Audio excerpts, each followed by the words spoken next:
pourquoi cette relation avec un évitant vous a détruit et ce que vous devez en comprendre. Si vous regardez cette vidéo, il y a de fortes chances que vous soyez épuisé, pas seulement fatigué, épuisé mentalement. Vous avez probablement passé des nuits entières à refaire le film dans votre tête. Une seule question tourne en boucle, pourquoi ? Au début, tout semble parfait. L'évitant peut être charmant, attentionné, très présent. Votre cerveau libère alors beaucoup de dopamine, la molécule associée au plaisir et à la récompense. Votre cerveau apprend une chose simple, cette personne égale plaisir. Puis le changement arrive, un message ignoré, un ton plus froid, un besoin soudain de distance. Et là, votre cerveau passe brutalement de la récompense à l'anxiété. La dopamine chute, le cortisol, l'hormone du stress, augmente. Vous ressentez l'angoisse, l'agitation, le besoin urgent de rétablir le lien. Ce mécanisme s'appelle le renforcement intermittent, c'est le même mécanisme que celui utilisé par les machines à sous. L'imprévisibilité rend l'attachement extrêmement addictif, le rôle que vous avez inconsciemment joué. Beaucoup de personnes qui vivent ce type de relation se décrivent comme empathiques. Elles voient la distance de l'autre, et au lieu d'y voir un signal d'alarme, elles y voient une blessure à réparer. Elles pensent, si je l'aime suffisamment, il finira par s'ouvrir. C'est une illusion très répandue, parce qu'une relation n'est pas un projet de réparation, et l'amour ne guérit pas quelqu'un qui n'est pas prêt à regarder ses propres blessures. Souvent, derrière ce désir de sauver l'autre se cache une croyance plus profonde, l'idée qu'il faut mériter l'amour, qu'il faut prouver sa valeur, qu'en réussissant à être aimé par la personne la plus distante, on prouvera enfin qu'on mérite l'amour. Ce qui se passe dans le cerveau d'un évitant. Pour comprendre ce qui se passe réellement, il faut parler d'une structure du cerveau, l'amygdale. L'amygdale est une sorte de détecteur de danger. Chez une personne ayant un attachement sécurisant, l'intimité active un sentiment de sécurité. Mais chez une personne évitante, c'est souvent l'inverse. La proximité émotionnelle peut être perçue comme une menace. Quand la relation devient trop intime, leur système nerveux peut déclencher une alarme interne. C'est ce qu'on appelle la peur d'engloutissement. La sensation de perdre son autonomie, de ne plus pouvoir respirer émotionnellement. Pour calmer cette alarme, le cerveau met en place des stratégies.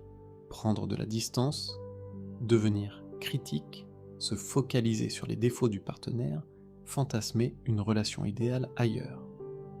Ces comportements ne sont pas toujours conscients. Ils servent surtout à rétablir un sentiment de sécurité interne. Pourquoi la relation devient un piège ? Le problème, c'est que les deux blessures se déclenchent mutuellement. Si vous avez une blessure d'abandon, la distance de l'évitant déclenche une panique profonde. Vous essayez alors de rétablir le lien. Vous vous rapprochez, vous demandez des explications. Mais ce rapprochement active chez lui la peur d'engloutissement. Donc, il fuit. Et plus il fuit, plus votre anxiété augmente. C'est un cercle vicieux. Un système où chacun active involontairement la blessure de l'autre. Pourquoi vous êtes resté ? La question la plus difficile n'est pas « pourquoi il est parti ?» La vraie question est souvent « pourquoi êtes-vous resté ? Pourquoi avoir toléré autant d'instabilité ?» Souvent parce que cette relation active des blessures plus anciennes, des blessures qui datent parfois de l'enfance. Quand l'amour a été vécu comme quelque chose de conditionnel, quand il fallait être parfait, utile ou accommodant pour ne pas être abandonné. Dans ce contexte, on peut inconsciemment chercher des partenaires qui reproduisent cette dynamique. Parce que notre cerveau essaie de résoudre une vieille blessure. Les regrets de l'évitant. Une question revient souvent. Est-ce qu'il regrette ? La réponse est complexe. Au moment de la rupture, beaucoup d'évitants ressentent surtout du soulagement. Le système nerveux se calme, la menace d'intimité disparaît, mais plus tard, lorsque la distance est installée, les souvenirs peuvent revenir, et avec eux parfois une forme de regret, pas forcément romantique, souvent plutôt une honte silencieuse, la conscience d'avoir saboté quelque chose de précieux. Mais ce regret ne signifie pas nécessairement qu'ils changeront, parce que changer demande un travail profond sur soi, la vérité difficile. La personne que vous aimiez avait peut-être du potentiel, mais le potentiel n'est pas la réalité.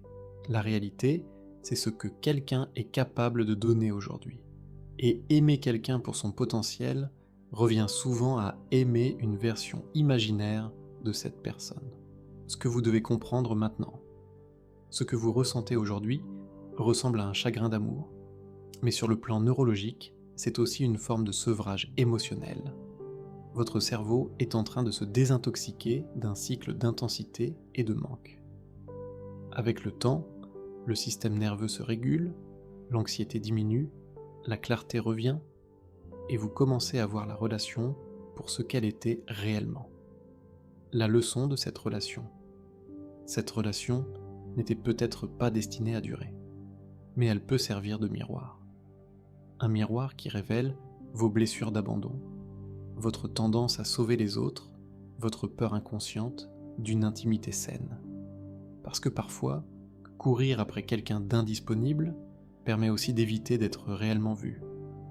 La vraie guérison. La guérison commence quand vous arrêtez d'essayer de comprendre l'autre, pour commencer à vous comprendre vous-même. Quand vous récupérez l'énergie que vous dépensiez à analyser chaque message. Quand vous cessez d'attendre une explication, quand vous choisissez enfin de vous traiter avec la même compassion que celle que vous offriez aux autres. En conclusion, vous n'avez pas été envoyé dans cette relation pour sauver quelqu'un.